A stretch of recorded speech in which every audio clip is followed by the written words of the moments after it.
तू वहां से आओ, तुम्हें साथ।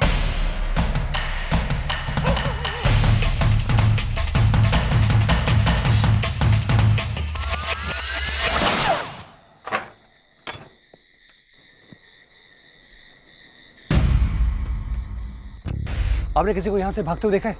नहीं तो। कौन था साहब? कैदी था, हाथ में हथकड़ी थी। हमने किसी को जाते हुए नहीं देखा।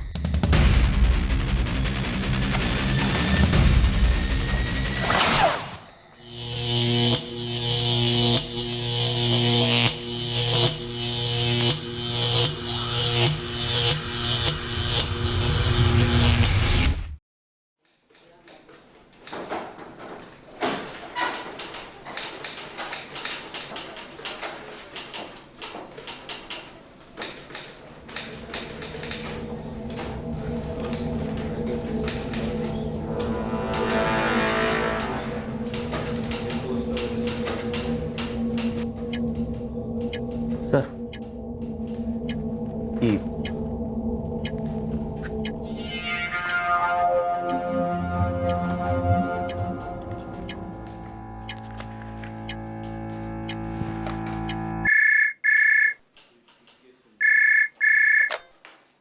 हाँ कपिल जी। रामकृपाल जी, ये देवी प्रसाद की एनए एप्लीकेशन पर कोई मूवमेंट ही नहीं हुई है। कपिल जी, फाइल हमारे टेबल पर आए तो तब तो कोई मूवमेंट होगी। फाइल तो हमने एक हफ्ते पहले ही अजय के हाथ से भेज दी थी। कपिल जी, फाइल हमारे टेबल पे आती तो क्या ये हो सकता है कि काम नहीं होता? ये लड़का अजय जो है बड़ा ही लापरवाह होता जा रहा है। इसी ने फाइल यहाँ वहाँ कहीं रख दी होगी। रामकृपाल जी, केस अर्जेंट सा है। हम समझ गए कपिल जी, अभी उस अजय की क्लास लेते हैं।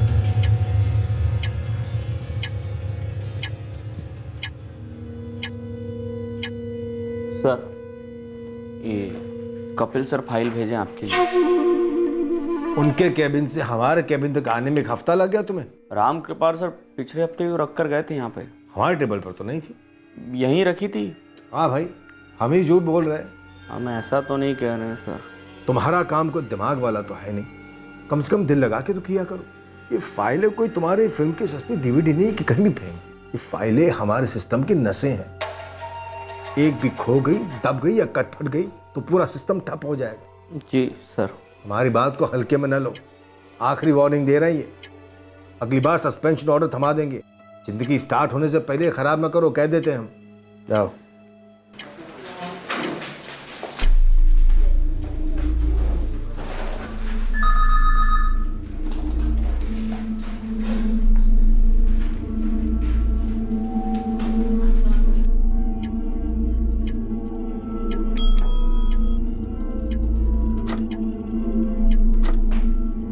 रामकृपाल जी, चलेंगे नहीं? कपिल जी, ये देवी प्रसाद जी की एनए एप्लीकेशन आज कंप्लीट करके ही घर जाऊंगा।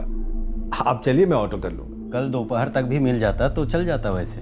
अरे नहीं कपिल जी, हम वैसे भी एक हफ्ता लेट चल रहे हैं और समय से कीमती क्या चीज़ है? कुछ नहीं। सही कह रहे हैं आप। चलिए, मैं निकलता हूँ, मिलते हैं जल्दी। जी।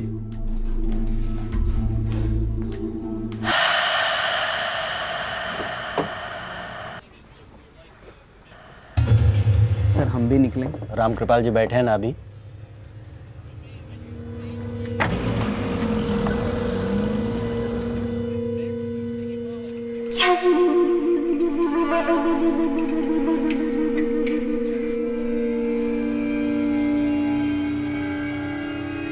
हम जा सकते हैं सर? हमें 15-20 मिनट और लगेंगे। हमारे निकलने के बाद ऑफिस को ढंग से ताला लगाकर उसके बाद ही तुम घर जाओगे। समझा सर जी।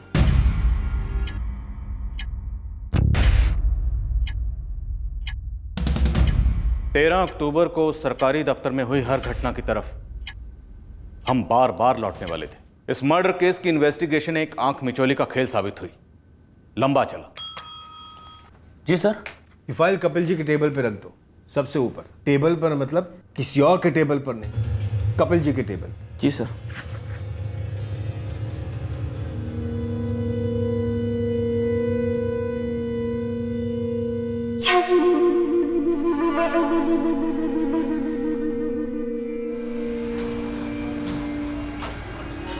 जी सर, प्रणाम। प्रणाम प्रणाम हरि प्रसाद। काम निपटा लिए? हाँ बस अभी अभी। अभी कहाँ हो? आसपास में हो तो थोड़ा रुक जाओ, साथ ही में चलते हैं। अरे हम तो घर भी पहुंच गए। आप काम में व्यस्त थे तो हमको लगा वक्त लगेगा तो हम निकल आए। चलिए कोई बात नहीं, कल मिलते हैं। राम राम सर जी। राम राम।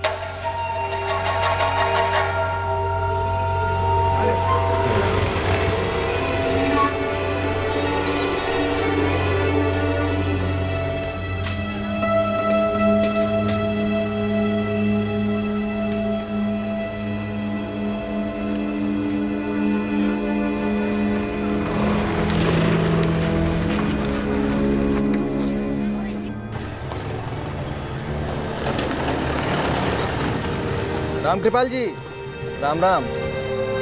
जी राम राम।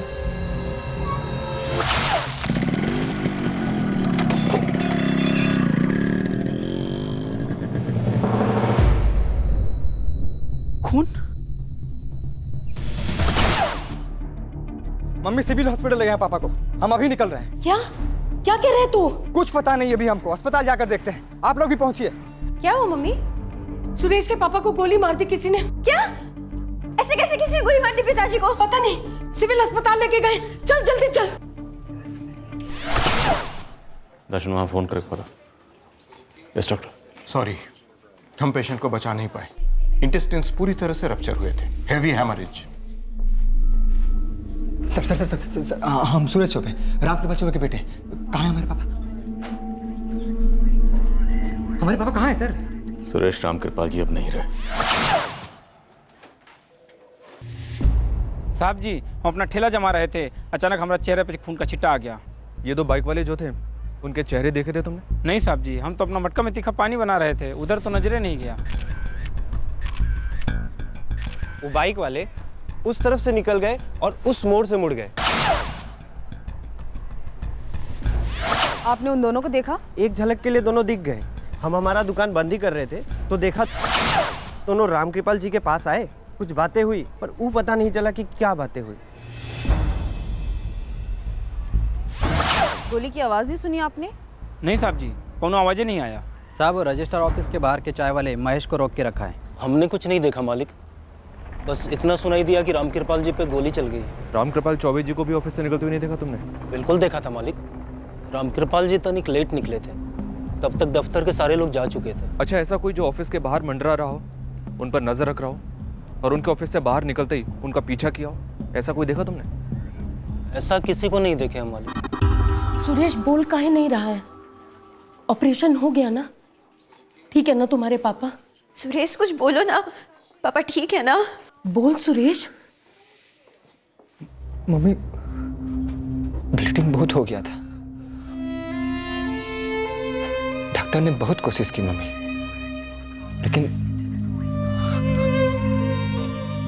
लेकिन पापा बच नहीं पाए। बकवास मत कर, मुझे देखना है। मम्मी, मैंने कहा ना मुझे देखना है। वो बॉडी को पोस्टमार्टम के लिए लेकर गए। बॉडी मत बोल, पापा हैं वो तुम्हारे। पापा नहीं रहे।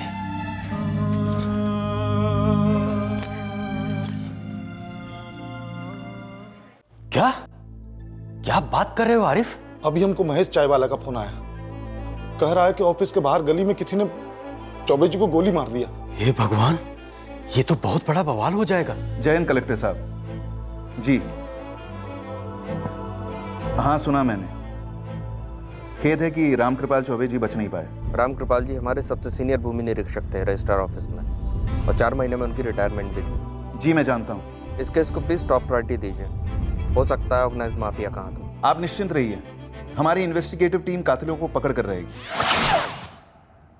Point blank range. Yes doctor. Firing इतनी नज़दीक से की गई कि मार्केट में किसी को कुछ पता ही नहीं चला। डेफिनेटली साइलेंसर लगा होगा। 2 गोलियां फायर हुई। वैसे एक गोली हमने एब्डोमेन से बरामद की है और दूसरी हमें क्राइम सीन से मिली। मैंने सिविल हॉस्पिटल के आरएमओ से पर्सनली बात कर ली है। अराइवल पर ही इतनी ब्लीडिंग हो चुकी थी कि इससे पहले वो कुछ कर पाते, विक्टिम की मौत हो चुकी थी।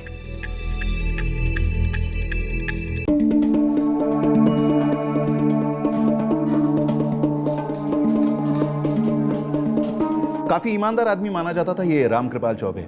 कलेक्टर साहब ने खुद लैंड माफिया की तरफ इशारा किया है। उन्होंने मुझे 2 बार फोन भी किया फॉलोअप के लिए। 2 लोग थे सर, बाइक पर। एक ने हेलमेट पहना हुआ था और दूसरे ने गमछे से अपना मुंह ढका हुआ था। पक्का सर, 99% रामकृपाल जी के नाम की सुपारी निकाली गई हो। सुपारी सुपारी है चौधरी, पर मुझे इस कांड का पनवारी चाहिए। जब तक मास्टरमाइंड हाथ नहीं लगता कोई सांस नहीं लेगा। सर, हमारी मम्मी रात भर सो नहीं पाई है, रो रो कर हालत खस्ता है सर। हमें से किसी को समझ ही नहीं आ रहा है कि हमारे पापा के साथ कुछ ऐसे। रजिस्ट्रेशन ऑफिस में रोज करोड़ों की जमीनों को सरकारी हरी झंडी या तो मिलती है या नहीं मिलती है। रामकृपाल जी को हाल ही में किसी ने कोई धमकी दी थी या पहले कभी? हमारे पापा दफ्तर की बातें घर पर डिस्कस नहीं करते थे, पर हाँ सर, हमारे पापा बहुत ही स्ट्रिक्ट आदमी थे, उसूलों के एकदम पक्के। उसूलों के पक्के लोग समीर के कच्चे लोगों के रास्ते का कांटा बनते हैं सुरेश। राम कृपाल जी ने कभी तुम्हारे साथ कोई डिस्कस किया होगा इस बारे में, या तुम्हारे सामने किया होगा? कभी नहीं। और तो और उनकी रिटायरमेंट सिर्फ 4 महीने ही दूर थी।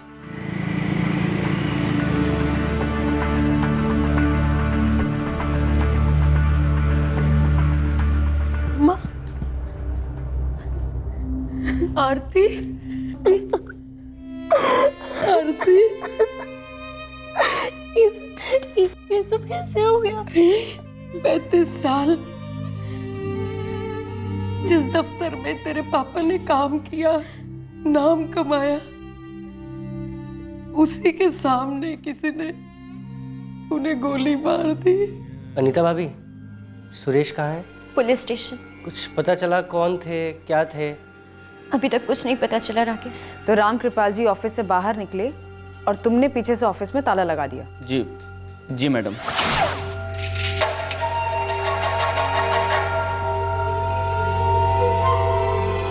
दो लोग बाइक पे आए, उन्होंने तुम्हारे ऑफिस से 2 मिनट की दूरी पर चौबे जी को गोली मारी।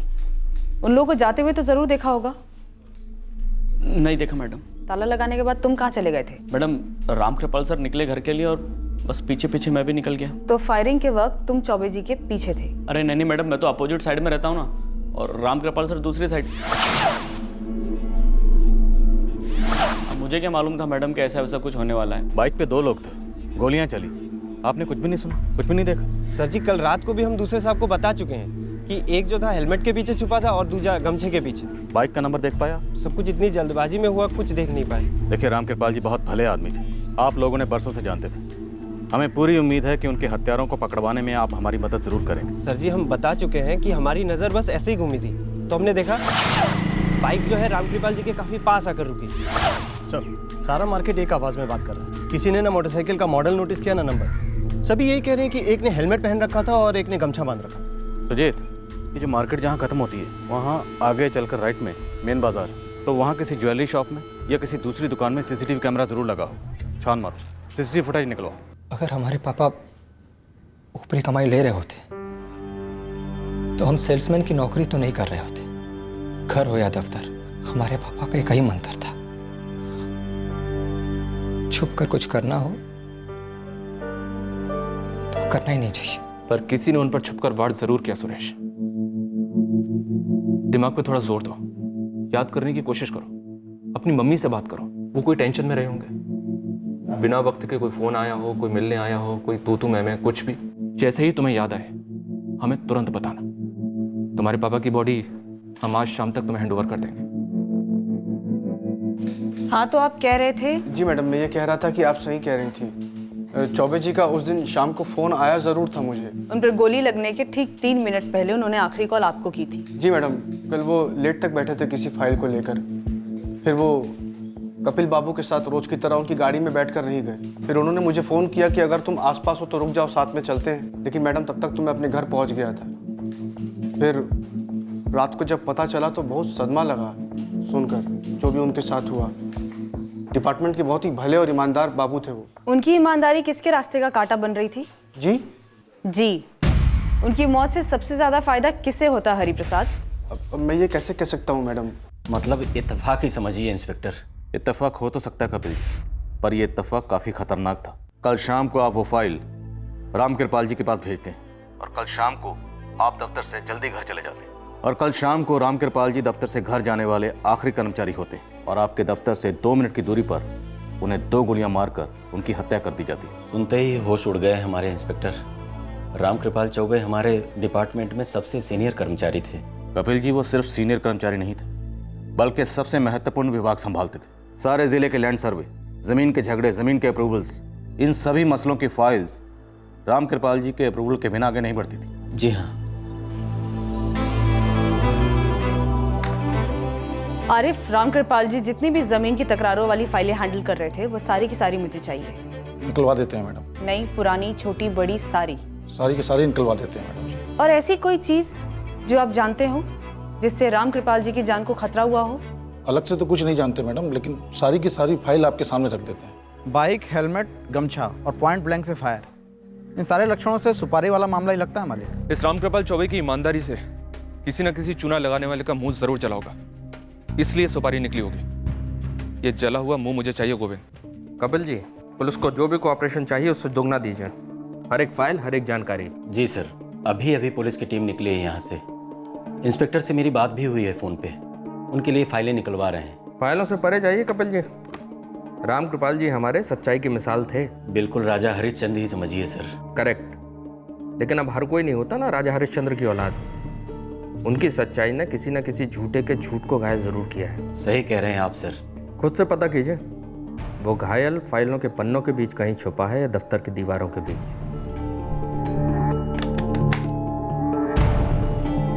कल विष्णु आया था क्या? आप तो जानते ही होंगे, सुबह रामकृपाल जी से मिलकर गया होगा। सही कह रहे हो, कल आया तो था। हमने कहा गुड मॉर्निंग आरिफ साहब। Good morning Vishnu ji. है रामकृपाल जी? तो रोजे रहते हैं, जाइए दोबारा कोशिश करके देख लीजिए। कौन है ये विष्णु खेरा? अपने बेगूसराय का ही है मैडम, रामकृपाल जी के चक्कर लगा रहा था। उसका कुछ काम था जो हो नहीं रहा था ना। कैसा काम? सर, रामकृपाल जी ऑफिस लेट कभी आए नहीं, लेकिन ऑफिस से लेट कभी गए भी नहीं, सिवाय उस दिन के।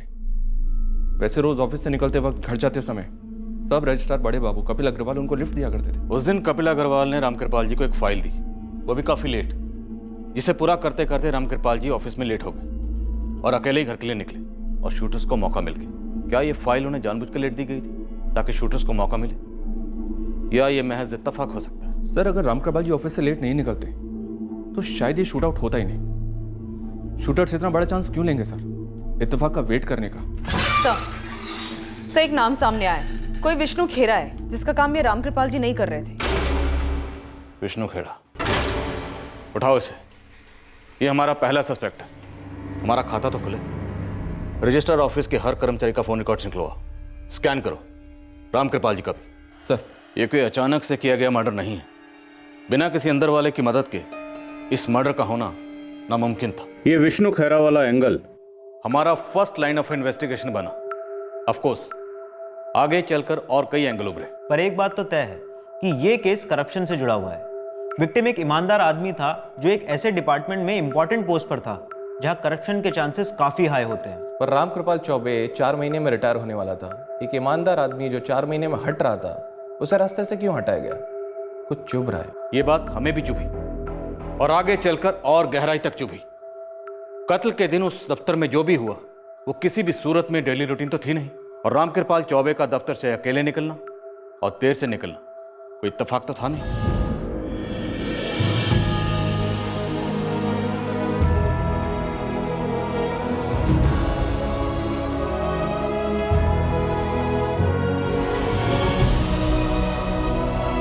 कि रामकृपाल जी जैसे नेक आदमी का मर्डर भला कौन कर सकता है, और काहे? हमरे दिल में रामकृपाल जी के लिए बहुत आदर था, बहुत इज्जत थी। पर ये सारा आदर, ये इज्जत तुम्हारे कुछ काम नहीं आ रहा था। पुश्तैनी जमीन में से तुम अपने भाइयों का नाम कटवाना चाहते थे ना। अब रामकृपाल जी तो ऐसा कर नहीं सके, तो तुमने कर दिया। सच या झूठ? गलत काम करवाना चाह रहे थे तुम रामकृपाल जी से, नहीं माने तो उनका ही काम तमाम कर दिया। नहीं ना सर जी, अरे हमारा काम कोनो इतना बड़ा तो था नहीं कि हम मारने मुरने पर आ जाते। वो छोटी सी बात थी। छोटी सी बात? तुमको ये बात छोटी नजर आती है विष्णु खेर? तुम हमें बेईमानी करने को कह रहे हो, फ्रॉड करने को कह रहे हो। हिम्मत कैसे की तुम? हिम्मत नहीं, मिन्नत कर रहे हैं रामकृपाल जी। अरे हम आपको गलत काम करने के लिए काहे कहेंगे? हम खुद ही गलत आदमी नहीं हैं। हमारे माँ बाबूजी का आखिरी टाइम तक हम पूरा ख्याल रखें, और सिर्फ हम रखे हैं। उनके इलाज खातिर हमारी बीवी का कंगन तक बिक गया, लेकिन हम मुफ्त नहीं किए। बाबूजी खुद ही चाहते थे कि वो सारी जमीन सिर्फ हमरे नाम करें। की नहीं उन्होंने। कैसे करते? वकील बाबू के आने के पहले तो उनका बुलावा आ गया। यही खातिर तो आपके दफ्तर की परिक्रमा कर रहे हैं ना। परिक्रमा करने में और चक्कर लगाने में फर्क होता है विष्णु जी। तुम चक्कर चलाने की कोशिश में हो, जो कम से कम हम तो यहाँ होने नहीं देंगे। देखिए, तो बेकार में खुद का और हमारा समय नष्ट न करें। जाइए यहाँ से। इस केबिन में आज तक कोई गलत काम नहीं हुआ है और अगले 4 महीने तक हो नहीं सका। हम आपसे गलत काम करने के लिए कहाँ कह रहे हैं रामकृपाल जी? देखिए, हम आपके सामने वकील साहब का बनाया हुआ एकदम ओरिजिनल सा वसीयतनामा पेश कर देंगे। बस आप उसके ऊपर मुहर लगाकर हमको आशीर्वाद दे दीजिए। तो कब पेश करें वसीयतनामा? तुम्हारा ओरिजिनल सा वसीयतनामा जाली था, एक फ्रॉड कागज जिससे तुम अपने भाइयों का हक मानना चाह रहे थे। उनकी गैर कानूनी बेदखली में तुम राम कृपाल जी को शामिल करना चाह रहे थे। हम यही चाह रहे थे, लेकिन उनको मारने से हमारा क्या फायदा होता? उनके बिना तो हमारा काम नहीं हो सकता था ना। आप ही बताइए। इंस्पेक्टर साहब, कल हम राम कृपाल जी के अंतिम संस्कार के लिए गए थे, इसलिए फोन ऑफ रखा था और कोई कारण नहीं है। एक बात बताइए कपिल जी, अब राम कृपाल जी नहीं रहे तो उनकी जगह पे कौन आने वाला? वो तो अभी तय नहीं है। कलेक्टर साहब और पटना ऑफिस ही नियुक्त करेंगे किसी को। 4 महीने बाद राम कृपाल जी रिटायर होने वाले थे, तो इतनी जिम्मेदारी वाली कुर्सी पर किसी की तो नियुक्ति हो गई होगी ना?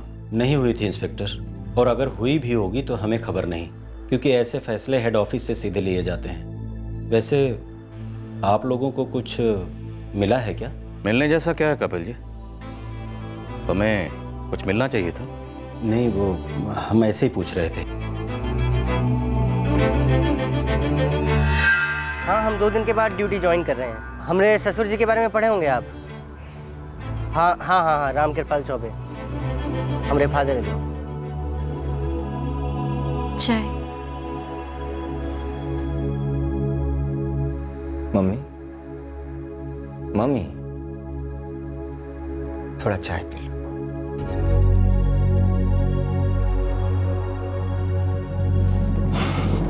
वर्षा, सर, फोन रिकॉर्ड्स तो सभी के खंगाले, पर कुछ भी अटपटा सामने नहीं आया, सिवाय इस हरी प्रसाद के। राम कृपाल की आखिरी बात इस हरी प्रसाद से ही हुई थी।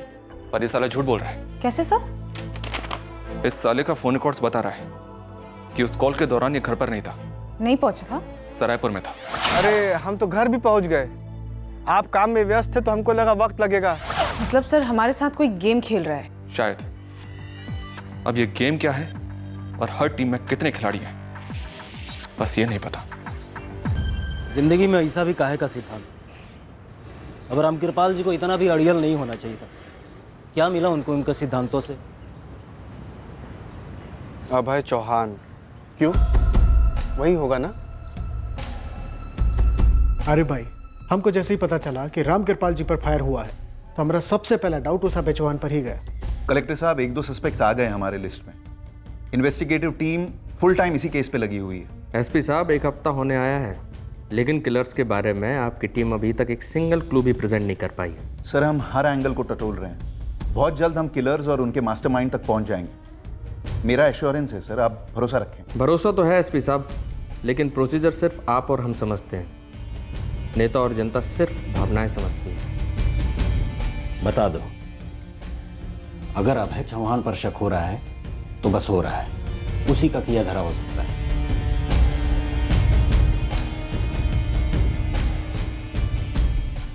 हाँ, वो राम कृपाल जी का जब फोन आया तब हम घर पहुंचे नहीं थे, पर ऑन द वे थे सर। हम केवल सुनी सुनाई बातों के आधार पर तुमसे सवाल नहीं कर रहे। हमने कहा ना सर, हम घर पहुंचने ही वाले थे। एक सेकंड की बाल की खाल करने के बाद हमने तुम्हें यहाँ पे हाजिर किया है।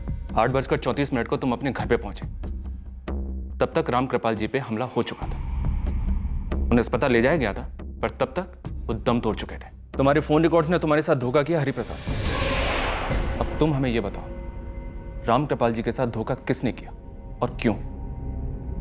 कौन है अभय चौहान? दबंगी है मैडम। कहाँ का दबंगी है? अरे यहीं अपने बेगूसराय का ही है।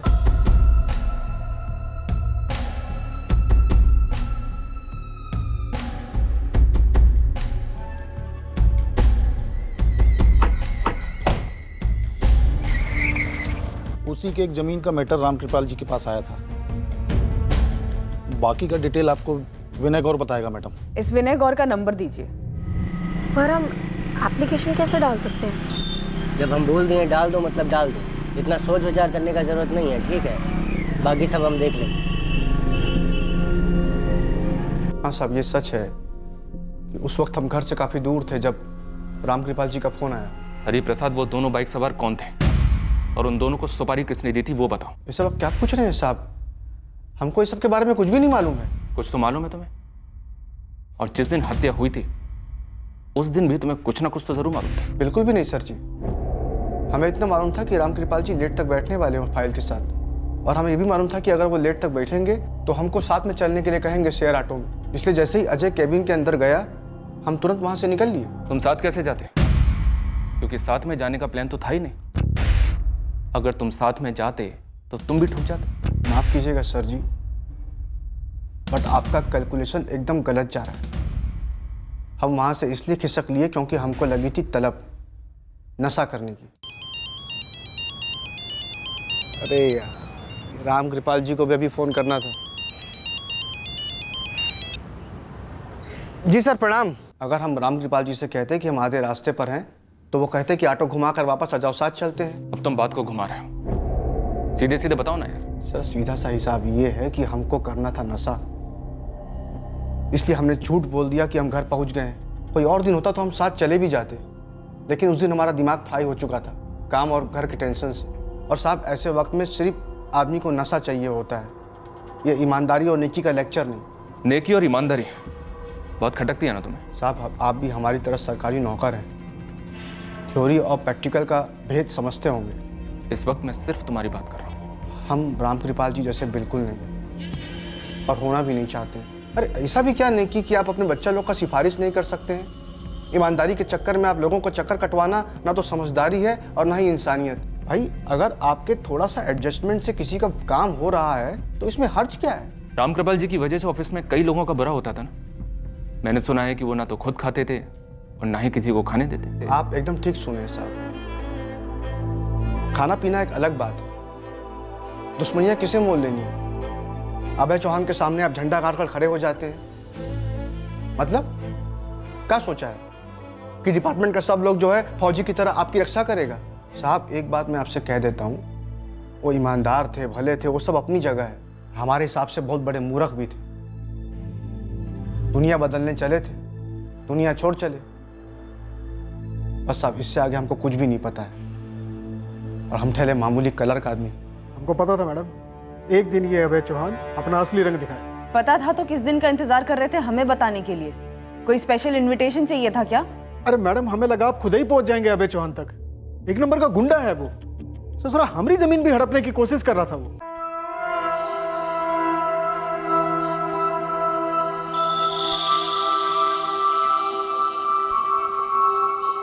क्लियर है सर, आप खुद ही देख लीजिए। सर वो वहां मेरी जमीन खत्म होती है सर, और ये अभय चौहान की लगाई बाढ़ को भी देख लीजिए।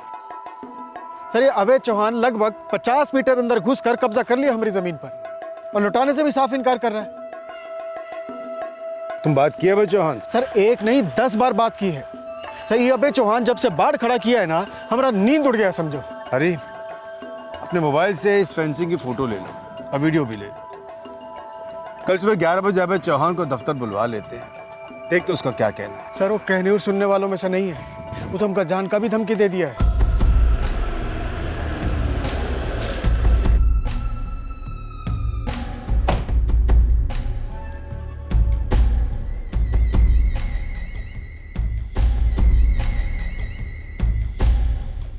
हमारी जमीन के फोटो आप हम ही को कहाँ दिखा रहे हैं? वो इसलिए क्योंकि विनय जी की जमीन में आपने 50 मीटर फेंसिंग लगवाई है, उसे पीछे ले लीजिए तुरंत। वो मेरी जमीन है, पूरे कागज है मेरे पास उसके। भू निरीक्षक जी, हम हमारी जमीन का सौदा कर चुके हैं। अब वो जमीन एक बिल्डर की है, तो हमारी लगाई हुई बाढ़ अब पीछे तो हटेगी नहीं। और इस दफ्तर में कोई गैर कानूनी रजिस्ट्री तो होगी नहीं। अब बिल्डर के साथ आपकी जो डील है वो गैर कानूनी करार दी जाएगी। बिल्कुल राम कृपाल जी, हमारी जमीन इनकी कैसे हो सकती है?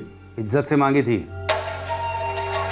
अच्छी कीमत ऑफर की थी, तुमने हमारे ऑफर को ठुकराया। विनय हमको बेचनी ही नहीं है तो ठुकराने की बात कहां से आई? अरे हमारी मर्जी है भाई। अरे तुम्हारी मर्जी गई तेल लेने, हमारी मर्जी है हम तो का उसी जमीन में जिंदा गाड़ दे। विनय गौर, राम कृपाल जी नोट कीजिए, आपके दफ्तर में बैठ के ये गुंडा हमका जान का धमकी दे रहा है।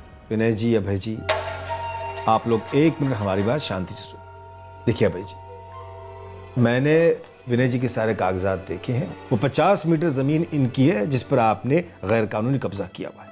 वहां से फेंसिंग आप तुरंत पीछे ले लीजिए, उसके बाद आप जो सौदा करना चाहते कर सकते हैं। ये हमारा फुल और फाइनल फैसला है, इसमें बहस की कोई गुंजाइश नहीं।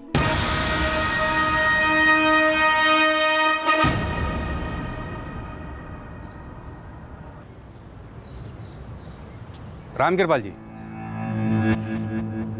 मामला बड़ी आसानी से सेटल हो सकता है। धमका रहे हो हमें? हमारी ऐसी जरूरत कहाँ, हम तो बस एक तोहफा देना चाह रहे हैं आपका। लिया, कबूल करें, सेटल कर लें।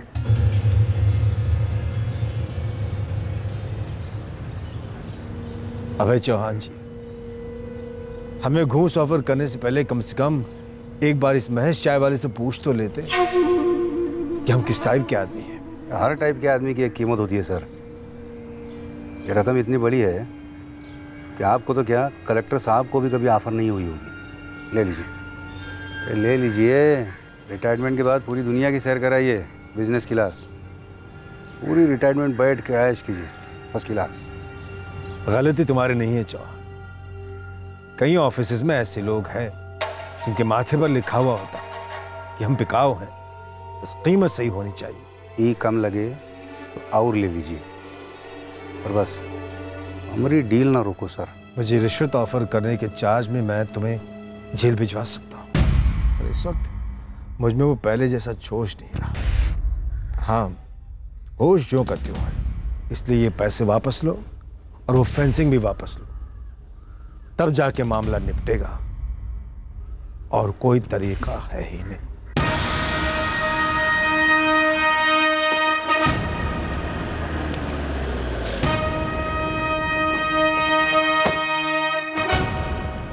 प्रणाम सब इंस्पेक्टर साहब। जिन दो लोग को तुम भेजे थे रामकृपाल जी की हत्या करने, उनका नाम, नंबर और पता चाहिए हमको। वाह, इसे कहते हैं डायरेक्ट मुद्दे पे आना। मतलब सामने वाले को बात घुमाने उमाने का टाइम ही ना दो। ये जो तेरी दबंगई और गुंडई है ना, इसे तो हम 2 ही मिनट में उतार देंगे। ऐसा होता तो पूरे जिला का हर दूसरा बच्चा हम जैसा बनने का सपना ना देखता। छोड़िए उस बात को। मुद्दा है रामकृपाल जी का कत्ल। अब एक बात बता दूं, इतना सीनियर सरकारी मुलाजिम के साथ 36 का आंकड़ा बनाने के बाद उसका मर्डर करवाएंगे हम? का मतलब पागल कुत्ता काटा है हमका? इतना ईमानदार भाला आदमी था, ये पुलिस के साथ पब्लिक भी तो नोचेगी। हमरे पॉलिटिक्स का पूरा सपना पर पानी ना फिर जाता। सीधे सीधे बता दे वो दोनों शूटर्स कौन थे और कहाँ हैं? हम बहुत पहले हमारी बाढ़ पीछे ले चुके थे रामकृपाल जी के आदेश से। वो वाला मामला सब सेटल था। रामकृपाल चौबे को खरीदने की कोशिश की थी तुमने? अरे हम तो हर सरकारी अफसर को तोहफे ऑफर करते हैं जी, और मना करने वाले को गोली नहीं मारते। जैसे ही हमें पता चला कि यह आदमी अलग मिट्टी का बना हुआ है, हम जाके बिल्डर को समझा दिए कि भाई ज़मीन कम मिलेगी। वो मान गया, मामला फिर कभी उठा ही नहीं। इंस्पेक्टर साहब, हम आपको एक बात बताते हैं, आप ना जरा इस विनय गौर के बच्चे को टटोलिए। वो हमारा नाम लेकर खुद अपना कोई काला करतूत छुपा रहा है। तेरी तो हर करतूत काली है अभय चौहान। तूने आज तक सीधा काम किया है कौन सा? हाँ, नहीं किए सीधा काम, लेकिन सीधा आदमी की परख है हमका। देखिए, हम आपको फिर से कह रहे हैं, हमारा ज़मीन वाला मामला ख़त्म हो चुका था। हाँ, हमारे किसी आदमी ने विनय की ज़मीन पर मार लगाई, लेकिन हमारा सौदा होने के बाद ये विनय चीखने चिल्लाने लगा, तो हमने इज्जत से पैसा भी ऑफर किया। वो मामले को उठा के ले गया भू निरीक्षक विभाग में। वहाँ हमको हमारी गलती का एहसास हुआ, हमने बाढ़ पीछे ले लिया। अरे ज़रा सोचिए सर जी, 4 महीने में रिटायर होने वाले थे, ऐसा आदमी को मार के कहाँ मिलता हमका? आप बिना सर जी हम पर अपना कीमती वक्त जाया ना करो। ये मामला अंदर का है और हमारा नाम इसमें जानबूझ कर घसीटा जा रहा है। तू बेगूसराय छोड़कर बाहर कहीं नहीं जाएगा। मोबाइल ऑफ नहीं रखूँगा, जहाँ बुलाओ हाजिरी देने आ जाऊँगा, जिस थाने बुलाओ आ जाऊँगा। यही ना? डन है जी, डन है। मुझे इस गुंडे के पिछले 6 महीने के डेली का रिपोर्ट चाहिए। हेलो, 10 लाख रुपए का तुरंत इंतजाम कर दे, वरना तेरे बापू को तो ऊपर भेज दिए। तुझे भी ऊपर भेजने में हमको ज़्यादा टाइम नहीं लगेगा। सर, कहीं एक्सटॉर्शन का मामला तो नहीं? यहाँ इतने हफ्तों से कोई और ही ट्रैक चला था जो हमें दिख ही नहीं रहा था, या फिर हमसे छुपाया गया था।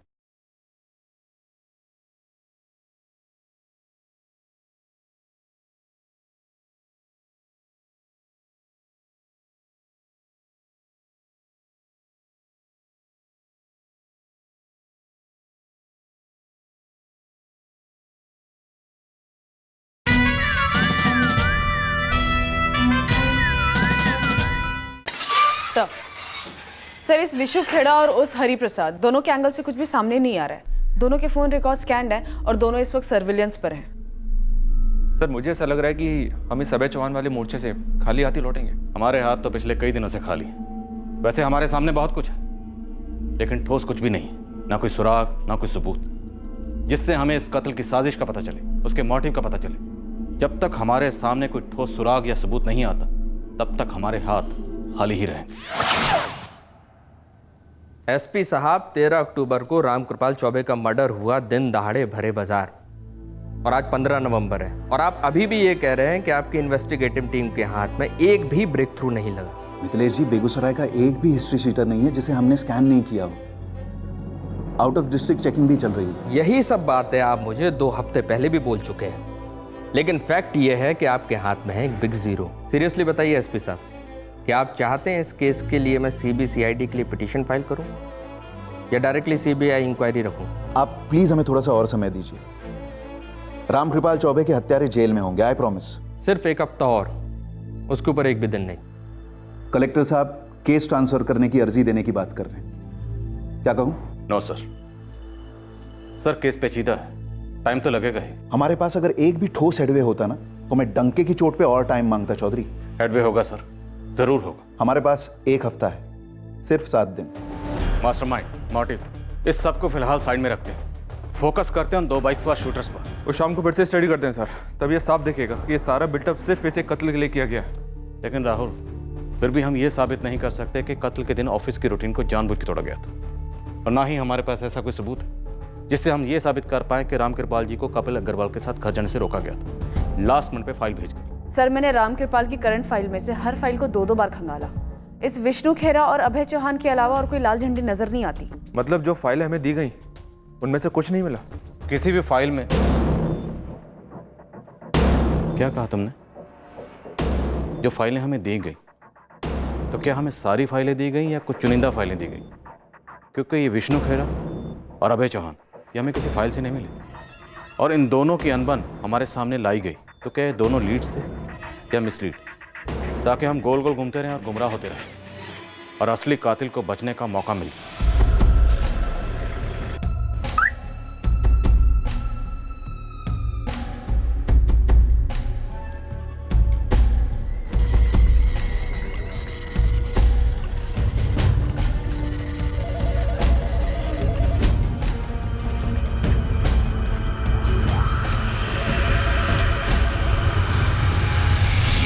क्या ये हमें असली कत्ल की साजिश तक पहुंचने से रोकने के लिए एक और साजिश रची गई?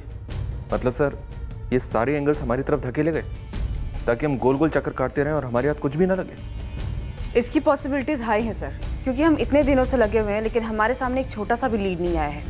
ये तो अबनॉर्मल है। कहीं ऐसा तो नहीं कि उस सरकारी दफ्तर में सब लोग रेनकोट पहन के नहा रहे थे? किसी भी ऑफिस में एक रिश्वत ना लेने वाला ईमानदार आदमी कई अंदर के और ऊपर के लोगों के रास्ते का कांटा होता है। पर मर्डर के पीछे कुछ और डीपर शामिल था फॉर श्योर।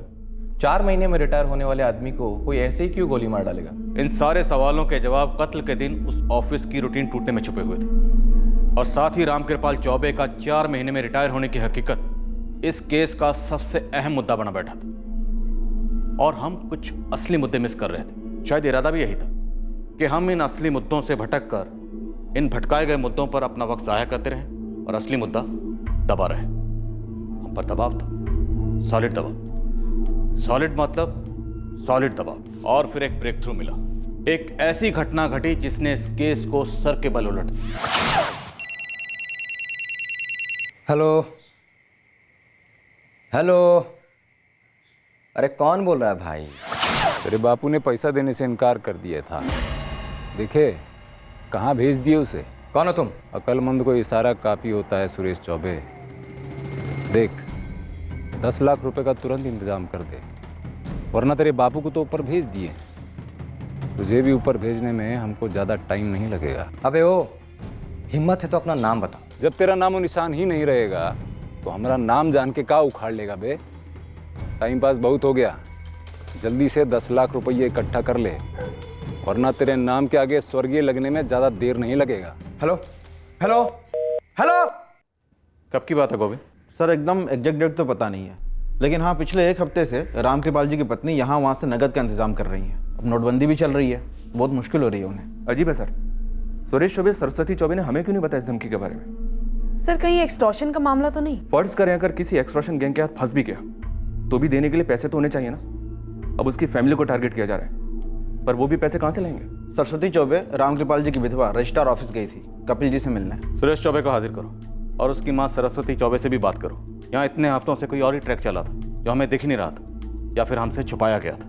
मैं ये नहीं कहूँगा कि हम चूके थे, पर हमसे कुछ नज़रअंदाज ज़रूर हुआ था। वो इसलिए क्योंकि शायद हम दबाव में थे। करप्शन के एंगल को अब एक्सटॉर्शन के एंगल ने रिप्लेस कर दिया था। क्या ये भी एक मिसलीड था ताकि इन्वेस्टिगेशन टीम सही दरवाजे तक ना पहुंचे? सही दरवाजे तक पहुंचने के लिए अब हमारे लिए ये जानना बेहद ज़रूरी हो गया था कि वो गलत दरवाज़ा कौन सा है जिसकी तरफ गुमराह करके हमें बार बार भेजा जा रहा था दस्तक देने के लिए। अब हम अतीत के एक हिस्से तक तो पहुंच गए थे जो हमसे चूका नहीं था, पर हाथ में नहीं आया, लेकिन माहौल में मंडरा रहा था।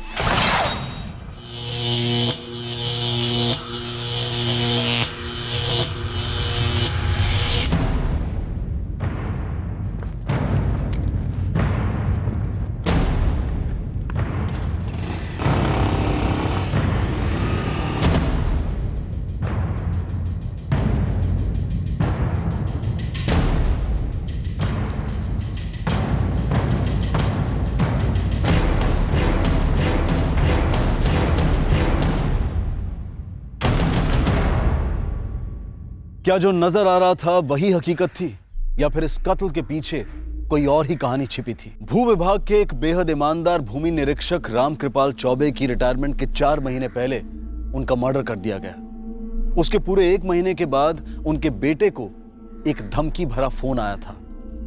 क्या यह पुलिस के लिए एक ठोस लीड थी या फिर एक शातिर चाल उन्हें गुमराह करने की? कल रात के एपिसोड में हम आपको दिखाएंगे इस केस का दूसरा और आखिरी भाग।